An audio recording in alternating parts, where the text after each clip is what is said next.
പട്ടി പിടിക്കാൻ പുതിയ തന്ത്രവുമായി പത്താംകല്ല് പുന്നതത്തല നവഗ്രാമത്തിലെ നാട്ടുകാർ. എന്താണ് കമ്പും കൊണ്ട് പരിപാടി?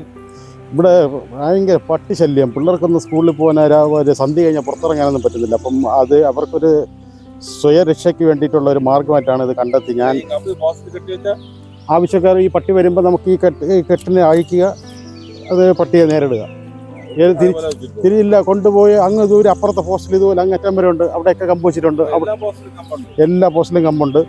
അവരേക്ക് എടുത്ത് ഇതിന് അപ്പുറത്ത് വെച്ചിട്ട് പോവാം. അപ്പോൾ അവിടെ ഏതുവരെയാണോ വീടിൻ്റെ പോണ പോസ്റ്റിൻ്റെ അവിടെ വെക്കുക, ഇതേപോലെ കെട്ടി വെക്കുക. കയറുണ്ട്, ഇതുപോലെ കെട്ടി വെക്കുക. അത് പിന്നെ അടുത്തവർക്ക് ഇതുപോലെ ഉപയോഗിക്കാം. അപ്പം ഇതാണ് ഇതിൻ്റെ ഒരു ചെറിയ മാർഗ്ഗം. അല്ലാതെ ഇതിന് വേറെ മാർഗ്ഗമില്ല. അതുകൊണ്ടാണ് പരാതിയൊക്കെ കൊടുത്ത്, ഒരുപാട് പരാതി കൊടുത്ത്, എത്ര പരാതി കൊടുത്ത്. ഇപ്പോൾ സുപ്രീം കോടതി വിധിയും വന്നല്ലോ ഇതിനെ പിന്നെ പട്ടിയെ പിടിക്കാൻ വേണ്ടിയിട്ട്. അതും പിടിക്കില്ലല്ലോ. ഇത്രയും തെരുവ് നായ ഇങ്ങനെ കിടന്ന് ഇതാക്കില്ല. നമുക്കിപ്പം മറ്റേ കറണ്ടും വെള്ളവും അതുപോലെ പ്രധാനമാണ് ഈ പട്ടി ശല്യത്തിൽ നിന്ന് ഒഴിവാക്കുക. അപ്പോൾ ഈ പിള്ളേർക്കൊന്നും പോകാൻ പറ്റാത്തതുകൊണ്ടുള്ള ഒരു ബുദ്ധിമുട്ട് ഇവിടെ പല രാത്രികളിലും പിള്ളേർ പിടിച്ചും കൊണ്ട് എൻ്റെ വീട്ടിൽ തന്നെ വന്ന് എൻ്റെ വീട്ടിൻ്റെ ഫ്രണ്ടിൽ ബെല്ലടിക്കുകയും വന്ന് പറയുകയൊക്കെ ചെയ്തിട്ടുണ്ട്. അങ്ങനെയാണ് പിന്നെ ഇങ്ങനെ ഒരു സംഭവം ചെയ്യാമെന്ന് മനസ്സിൽ തോന്നിയത്. അപ്പോൾ ഇത് ഞാൻ താമസിക്കുന്ന വീടാണ്. നമുക്കിവിടെ ഒരു റെസിഡൻസ് അസോസിയേഷൻ ഉണ്ട്, പുന്നതത്തല നവഗ്രാമമെന്ന്. ഈ നവഗ്രാമത്തിൽ എവിടെ നിന്നറിയില്ല ഒരു 40-40 പട്ടികൾ വൈകുന്നേരം ഒരു 4 മണിയൊക്കെ കഴിഞ്ഞ് പിള്ളേരൊക്കെ സ്കൂൾ വിട്ട് വരുന്ന സമയത്ത് പിള്ളേരെയൊക്കെ ഭയങ്കരമായിട്ട് ആക്രമിക്കാനുള്ള ഒരു പ്രവണതയുണ്ട് പട്ടിക്ക്. അങ്ങനെ പിള്ളേരൊക്കെ പേടിച്ചിട്ട് പിന്നെ നമ്മൾ മുതിർന്നവരാരെങ്കിലുമൊക്കെ ഇറങ്ങിയാണ് ഈ പട്ടിയൊക്കെ ഓടിച്ചു വിടുന്നത്. അപ്പോൾ നമ്മൾ മുനിസിപ്പാലിറ്റിയിലും ഒക്കെ പരാതി പറഞ്ഞു. ഈ പട്ടിയെ ഇല്ലാതാക്കാനായിട്ട് കോർപ്പറേഷൻ മുനിസിപ്പാലിറ്റിയിൽ നിന്നൊരു മുൻകൈ എടുത്ത് ചെയ്യുന്നില്ല. സുപ്രീം കോടതിയുടെ പുതിയ വിധിയുണ്ട് എന്ന് പറയുന്നത് കേട്ടു. അപ്പോൾ അതിൻ്റെ ആധികാരികമായിട്ട് നമുക്കറിയില്ല, എന്തുകൊണ്ടാണെന്നറിയില്ല. മുനിസിപ്പാലിറ്റി ഇതിനൊരു ഒരുപാട് പരാതികൾ കൊടുത്ത് നടന്നില്ല.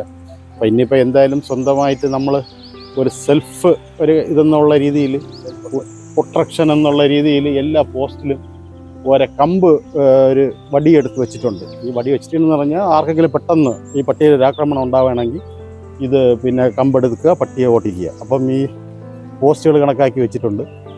അപ്പം അത് ഉപയോഗമുള്ളവർ എടുത്ത് പട്ടിയെ ഓട്ടിക്കുക. ഭയങ്കര ശല്യമാണ്, നടന്നു പോകാൻ പറ്റുന്നില്ല. ഓട്ടിക്കാറുണ്ടോ മോളെ?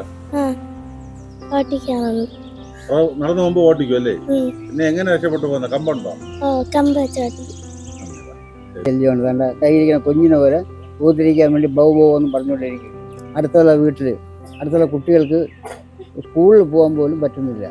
അതിനെന്തെങ്കിലും ഒരു പരിഹാരം മുനിസിപ്പാലിറ്റിയിൽ നിന്ന് ഉണ്ടാവണം.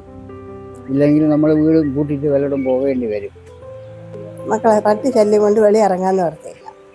അതുകൊണ്ട് നിങ്ങൾ അതിന് ഗവൺമെൻറ് എത്രയും അതിന് പരിഹാരം ഉണ്ടാക്കിയാൽ നല്ലത്. സ്കൂളിൽ പോകാനൊന്നും പാടില്ലല്ലേ? ഇവിടെ ഇത്രയും ദൂരം ഒരാൾ ഇവിടെ നിന്ന് കമ്പ് വെച്ചോണ്ട് നേരെ പോകാൻ പറ്റും.